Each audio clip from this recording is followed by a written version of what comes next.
Hi, this is Patrick, one half of Fuzzy Motion, and I want to talk about two films today. One big budget, one independent. The reason I'm putting them both in this one review is because I feel about them pretty much the same way. The first one is Cowboys and Aliens. It's a big budget film. It's got a great pedigree of producers: Steven Spielberg, Ron Howard, Brian Grazer. It's got Jon Favreau directing, Daniel Craig, Harrison Ford, Olivia Wilde, Sam Rockwell, and a whole bunch of others. I was looking forward to this movie a ton. I was looking forward to it for a while, and I'd give it a 7, but that's a little disappointing because I was hoping for more.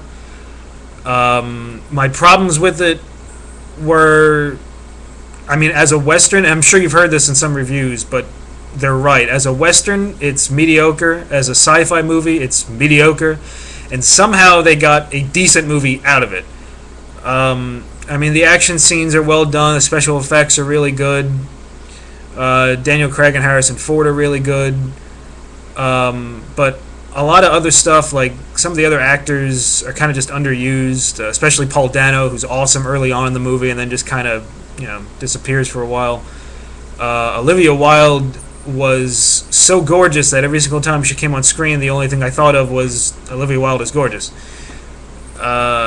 Seriously, I don't think I could tell you two things about her character. I could tell you one: she's pretty. That's it.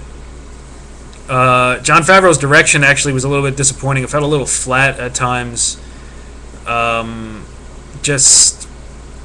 don't know. I'm not saying it's. I'm not bashing. I'm not saying it's bad. It's good. It might be better to catch on like HBO or something next year. Maybe you'll enjoy it more. I don't know. But, so 7 out of 10 for that one, which is disappointing for me. And hold on, my screen just shut off. Okay, the other film that I saw was The Guard. This is a smaller movie with Brendan Gleeson and Don Cheadle. Basically, this is a movie that is about Brendan Gleeson, an Irish police officer who... the area where he lives in Ireland, there's like some drug trafficking going on, and they need to bring in Don Cheadle, an FBI agent, to investigate. The movie was good. I'd give it a 7, but my problem is that the writer and director is the brother of the writer and director of another film called In Bruges that I loved. And I was expecting... I don't know, I wasn't expecting like another In Bruges. By the way, if you haven't seen In Bruges, you have to see it. You have to see that movie. It's just near perfection. And that's why I wanted to see this one. Now I heard it wasn't as serious as In Bruges, but it was as darkly funny. But it wasn't as funny. It felt like somebody's first film, which is what it was. It felt like it could have went through a couple more rewrites. Some of the characters were good, but they weren't fleshed out. Some of the things they did early on, they didn't, keep going.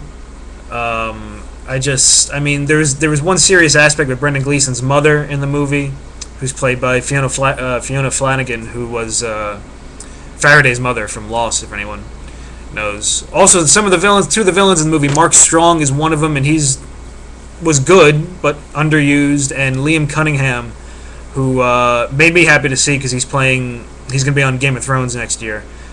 He's playing Davos, for anyone that watches that show. But yeah, the movie just was good. And because it was just good and not better, I'm disappointed. Again, I'm giving it a 7. I feel like I should give it lower, but my disappointments are really with my expectations. And I guess a little bit of that is my fault. But I would say check them both out but lower your expectations a little bit if you're really looking forward to both. Alright, that's it for this one. I'm gonna be back, maybe tomorrow with my first half of True Blood review. And I'll see you then.